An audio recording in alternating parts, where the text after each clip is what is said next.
Esto es La Divina Noche de Dante Gebel. Reflexiones casi al terminar el día. Muy buena noche, querida gente. Otra nueva semana aquí en Vorterix, haciéndote compañía en este pequeño espacio para reflexionar. Leí un artículo muy interesante escrito por un famoso psicólogo que afirma que el único defecto que nos cuesta reconocer es el egoísmo. De hecho, la frase que define el egoísmo es ¿y yo qué gano con esto? La gente puede reconocer que es un asesino, un criminal, pero a la mayoría le cuesta horrores reconocer que es egoísta. La verdad es que la mayoría prefiere ignorar que es egoísta. Nos gusta pensar que son los otros los que tienen que aprender a ser menos egoístas. De hecho, la mayoría va a pensar como yo que esta reflexión de hoy es para algún otro.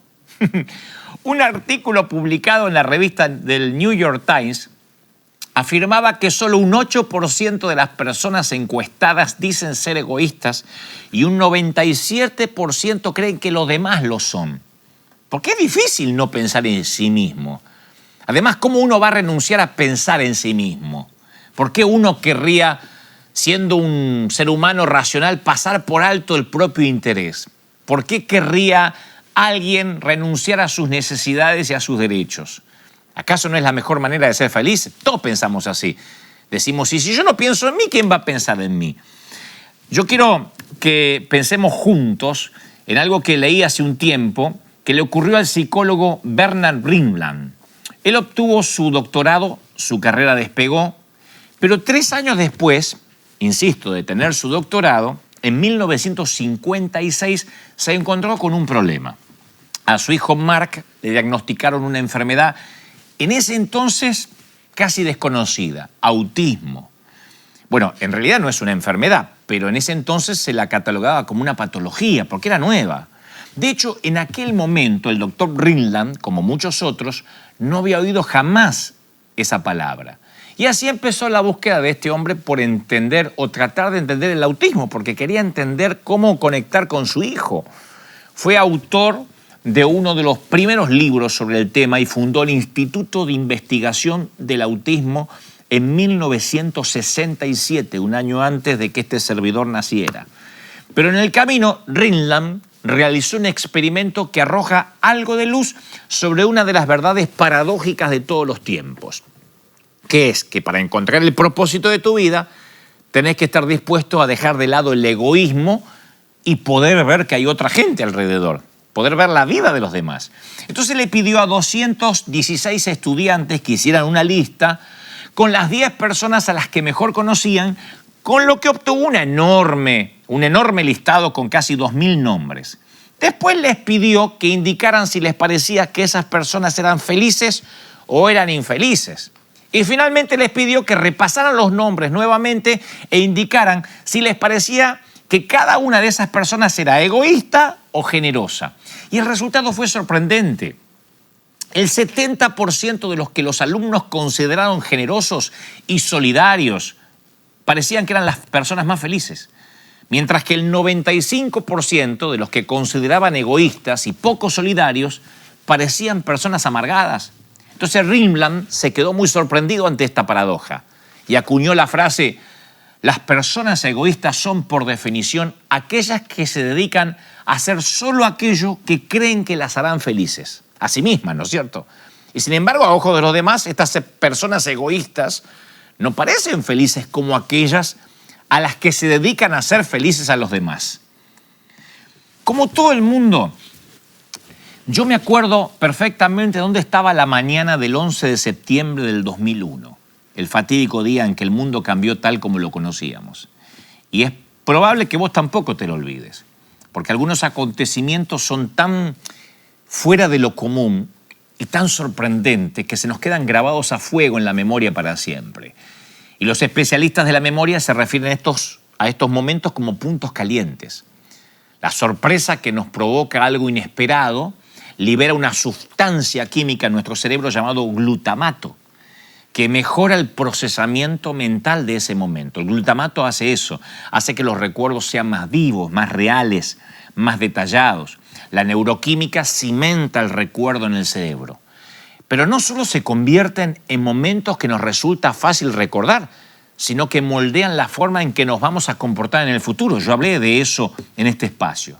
De hecho, para los expertos, los recuerdos son como viejas fotos mentales, son cosas que quedan grabadas en el tiempo, pero que no solo nos hacen recordar el pasado, sino que crean una versión del futuro.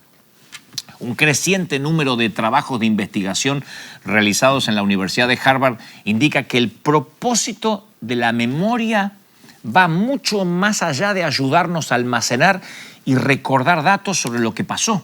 Los investigadores demostraron que la memoria nos ayuda a dibujar un mapa mental de la personalidad de alguien. O sea que las cosas que recordamos cambian las personas que somos y las personas en las cuales nos estamos convirtiendo. Nuestros hábitos, nuestras ideas, las esperanzas, incluso aquello que nos lleva a amar, están influidos por nuestros recuerdos. ¿Por qué digo esto? Porque cuando tenemos recuerdos de haberla pasado mal, que la mayoría de mi generación viene de mucho remo, de haber atravesado mucha pobreza, a veces, en vez de hacernos más solidarios y empáticos, porque entendemos la pobreza, nos hacemos más egoístas, porque tenemos miedo a que un día no haya, o tenemos miedo a volver a pasar esa pobreza que pasamos. Entonces empezamos a vivir con manos cerradas. La barrera más grande para la compasión, la barrera más grande para la solidaridad, ¿sabe cuál es? Es el miedo. El miedo a no ser el primero en no conseguir lo que deseamos. El miedo nos obliga a buscar la propia ventaja. Fíjate lo que pasó en esta pandemia, que apenas se escucharon noticias en todo el mundo, la gente arrasó en los supermercados, en las tiendas, y entraba a todos lugares a llevarse todo el papel higiénico del mundo como que iba a tener diarrea hasta que se terminara la pandemia. O sea, no se entiende. La gente se llevó el alcohol en gel, le decía, no, llévese para usted nomás. Y decía, ¿qué me importan los demás? Yo me llevo para mí, para mis hijos, para mis nietos, para guardar y para repartir. O sea, la acumulación, el pensar solo en mí, el ahorrar inclusive, la mayoría de las veces por miedo. Pensamos que cuando más tengamos, más seguros vamos a estar. Y eso es porque mucha gente se crió con miedo a que no haya lo suficiente, a que un día se acabe el papel higiénico en el baño. Es una mentalidad que nos inculcaron durante toda la vida y afecta permanentemente la manera de pensar. Hay gente que es miserable por una manera de pensar, no por el dinero que tiene en el banco. De hecho, yo conozco mucha gente rica que no se considera rica, porque siempre tiene miedo a que le falte.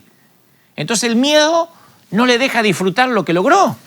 No sé si notaste cuántos ricos te dicen, no, yo no soy rico. Y vos ves que comparado con lo que vos tenés o con quien conoces, es rico. Yo tengo amigos que no se consideran ricos porque siempre conocen gente que tiene más que ellos. Una vez le dije a alguien, pero vos tenés un bote atracado acá atrás. Tenés un bote para salir a navegar por los canales. Y me dice, sí, pero yo conozco un amigo mío que tiene varios yates. O sea, él no se sentía que era rico porque conocía a alguien en la escala socioeconómica que era más que él. Ahora, ¿quién era la persona más rica que vos conocías en tu infancia? Hacé memoria. Porque vos no sabías quién era Soros, ni quién era Rockefeller, ni Bill Gates. Para nosotros, en nuestro barrio, el ricachón del barrio, al que mi viejo le decía, ahí viene el estirado, era un ruso que mal llamado ruso, ¿no es cierto?, judío, decía, ahí viene el del judío del barrio que tiene teléfono. No había discriminación en la palabra, pero se los conocía cada uno con el tano, el judío, el alemán, el correntino, era así. Este era el ricachón, el estirado que había pedido el teléfono a Entel y 15 años después le llegó el teléfono, que era el tiempo que tardaba, ¿viste? La secretaria que te atendía te decía, ¿cómo no? De 15 a 20 años se lo llevamos. De verdad. 15 años el tipo después de haberlo pedido tenía el teléfono, era el rico del barrio. Después el rico pasó a ser el dueño del camión atmosférico de la vuelta de casa, que decíamos que era rico porque un día los pibes pasamos por la vereda y descubrimos que estaba mirando Telecolor, cuando recién salió allá por el 78. Y con el tiempo el tipo ya despegó, se fue para arriba como flatulencia de buzo, porque se compró videocasetera, señores, tenía videocasetera. Todo el barrio quería ir a su casa. Y hoy en día cambió lo que uno entiende por ser rico, porque ser rico siempre guarda relación con un parámetro que va cambiando. Hoy en día decimos, no, pensar que nosotros pensamos que eso eran los ricos. Hace poco yo viajé a Uganda a conocer unos hogares de huérfanos que estamos patrocinando desde hace varios años. Estamos ayudando, patrocinando, pero yo no había ido personalmente. Pero ahora que fui, conocí a alguien de África que contaba su experiencia a los demás que no habían viajado de lo que era vivir acá en América, en cualquier parte de América Latina. Y él decía, hay gente tan rica que hasta tiene su propio auto. Bueno, no son muchos, pero hay unos que realmente tienen auto. Yo tenía entendido que un 3 y un 5% de la población del mundo tiene auto. Pero hay gente tan rica que tiene hasta 2 autos. Y algunos de ellos tienen una casita para el auto que lo llaman garage. Es como que es una casita que protege al auto de la intemperie. ¿En serio?, decían los demás. Sí. Es gente tan rica que sube al auto, manejan y pasan por 10, 20 de esos lugares donde hay comida. Les llaman restaurantes. Y son tan ricos que les pagan a otros para que les preparen comida y los sirvan. Así de ricos son. Y algunos de estos tipos comen tanto que son gordos, pero siguen comiendo más. Y después tienen que ir a unos lugares que le pagan a otra gente para que los haga hacer gimnasia para adelgazar. Así de ricos son. Y de estos ricos, algunos tienen como piecitas especiales, como cuartos, o cajones gigantes que les llaman roperos y que están llenos de ropa. Sí, tienen lugares para guardar ropa. Nadie duerme ahí. Solo la ropa, que está como en estantes, como en perchas, como en una tienda. Tanta ropa para los días fríos, para los días cálidos, para el trabajo, para pasear. Una locura. Así vive la gente rica. Y la mayoría de ellos, decía este muchacho, son tan egoístas que si le pedís una moneda por mes para mandar a África y eso que sea la manutención de un nene, de un niño, te dicen que no les alcanza. Son ricos, pero viven con miedo. Y muchos estudios de investigación apoyan la idea de este amigo de Uganda. Unos investigadores pidieron una vez a los habitantes de una zona rural de Colombia que participaran en un juego en el que tenían que decidir cuánta leña debían recoger en el bosque, teniendo en cuenta que la deforestación tendría como resultado agua de mala calidad para el resto, ¿no? Y muy pocos participantes dejaban a un lado el interés propio y recogían menos leña para sí mismos, preservando así la calidad del agua del bosque para la población general. La mayoría le importaba un cuerno, recogían más leña para ellos, arriesgándose a que le pusieran una multa y anteponiendo su propio interés. Como pasó en la pandemia en distintas partes del mundo, que la gente entraba a los mercados y decía, yo pienso en mí, el de atrás que se joda, yo pienso en mí. ¿Por qué? Por miedo a quedarse sin aquello que necesitaban y deseaban. Y la misma investigación demuestra que si ofreces dinero a alguien para que realice una tarea que a lo mejor lo venía haciendo gratis con alegría, cuando le decís, te lo voy a pagar, te dice, ¿y cuánto me va a pagar por esto? ¿Cuánto voy a ganar por esto? Porque buscar lo mejor para nosotros está en nuestra naturaleza. Ahora, nosotros podemos romper el hábito instintivo de anteponer nuestros intereses a todo lo demás. Si queremos, podemos ser solidarios, pero tenemos que conseguir anteponer las necesidades de los demás a las nuestras. Exige un comportamiento proactivo, hacer algo que beneficie a los demás. Exige iniciativa, solidaridad, empatía, señores. Y empatía es ponerte en el pellejo del otro. Yo llevo años estudiando la empatía. La tengo que estudiar porque también es inherente a mí el egoísmo. Y la empatía es la habilidad más importante a la hora de establecer relaciones. Es diferente la comprensión de la empatía. El decir, sí, te comprendo, te entiendo, no es lo mismo que la empatía. La comprensión es como tirarle un salvavidas desde la orilla a alguien que se está ahogando. Cualquier persona decente y noble lo haría. Pero la empatía es más arriesgado. La empatía es tirarse al agua fría y sacar al que se está ahogando. Y no todos hacen eso. De hecho, es tan inusual que los consideramos héroes a los que hacen algo así. Y digno de héroes es este comportamiento también en nuestras relaciones con los demás. La empatía es arriesgada y te cambia. Cuando te pones en la situación de otro, ya no volvés a mirarlos con los mismos ojos. Lo ves desde una perspectiva nueva que te convierte en una persona más paciente, más solidaria, ¿no es cierto? Alguien que ofrece más solidaridad, más preocupada y más dispuesta a amar a los demás. La empatía es un proceso, es un arte que se aprende a lo largo de la vida. Cuando te quitas el egoísmo, te quitas un peso de encima. y se te abre de verdad una felicidad desconocida ante vos. Cuando renunciamos al egoísmo, ya no reducimos nuestra felicidad a tener siempre lo que quiero. ¿Y yo qué gano con esto? Nos libramos de la carga de buscar siempre salirnos con la nuestra. Eso es algo liberador para el alma y aumenta nuestra capacidad de entender al otro. Ahora, el amor que obtenemos al abandonar el egoísmo no se trata también de abnegación, porque algunos están pensando, ¿y me tengo que sacrificar? No, yo he visto personas con buenas intenciones que dicen, voy a pensar en el otro, negándose a sus propias necesidades como si el objetivo fuera el sacrificio. No, ya lo dice el más grande de los poemas de amor de todos los tiempos. Si entrego mi cuerpo para ser quemado, pero no tengo amor, no gano nada con eso. El amor generoso no exige un gran sacrificio. Son las pequeñas cositas hechas con amor las que caracterizan los actos de una persona que descubrió el poder de la generosidad. Una vez le hicieron una pregunta a un famoso director de orquesta. Le dijeron, ¿cuál es el instrumento más difícil de tocar? Y respondió, el segundo violín. Porque yo puedo conseguir infinidad de primeros violines, pero encontrar a alguien que toque el segundo violín con el mismo entusiasmo que el primero es un problema. Entonces mi pregunta es, ¿estamos dispuestos a quedarnos en segunda fila y anteponer las necesidades de los demás a las nuestras? ¿Estamos dispuestos a cambiar? Permitime que te lo diga una vez más, de argentino a argentino. Una vez que empatizás con alguien, te convertís en otra persona.